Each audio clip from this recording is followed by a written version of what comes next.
Now we come to number 12 in our series on the three cosmic messages of Revelation 14. This one's the Seal of God and Mark of the Beast part 2. So let's look again at this perspective of the seal and the mark.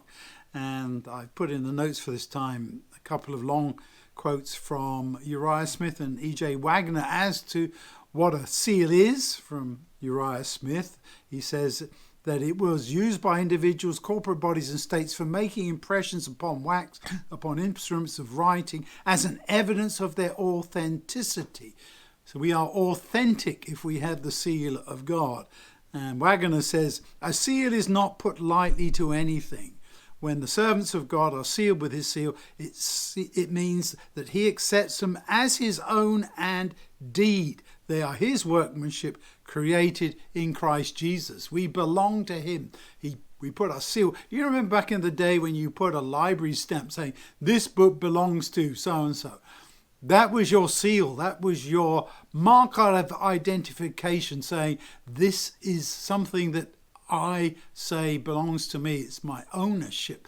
And that is what God is doing for us. We're given material there back in Revelation, but only one brief passage there in Revelation 12.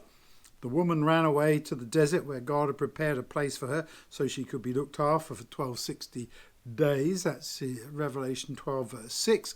And then verse 14. The woman was given the wings of a large eagle so she could fly away to a deserted place where she could be looked after for a times, and half the time protected from servant. And that is really talking about the church, especially through the Middle Ages, being protected, especially in its message, from the devil, from the serpent, and allowed to continue. And we are the heirs of that church today.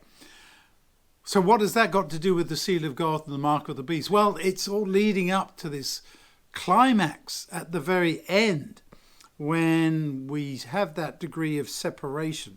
I put in the notes for this time that on the CD-ROM of the Adventist Pioneers, the phrase seal of God occurs 222 times, whereas the mark of the beast 863 times, almost 4 times as many. It seems that we're more preoccupied with detailing the mark of the beast than the seal of God. There needs to be some rebalancing that needs to be readdressed there, I would say. But aside from that, what about us today? Well, Ellen White says, let all study the character which God accepts as represented in the 25th chapter of Matthew. And that's what she links with this whole concept of the seal of God, of being approved of God, as being the ones who rightly represent the character of God. What did these sheep do?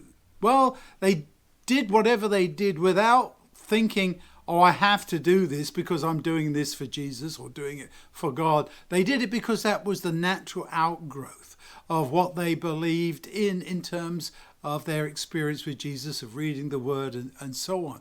They helped feed the poor, looked after those who were sick, visited those in prison and all the rest of it. They were very much in taking the spiritual aspects of the good news and translating it into things of benefit for people around them. I think that's a great way of describing it. It's not a social gospel. It's a spiritual gospel with great social implications in the way that we live our lives. That is the whole point. And as we do that, as we look at what Jesus is saying is the criteria at the end, if you want the criteria for the seal of God, it's right there in Matthew 24. It's about keeping the commandments, not because we are required to do so in the sense that this is an obligation that's imposed upon us. No, it's we wish to do that because we identify with God that his way is the only way.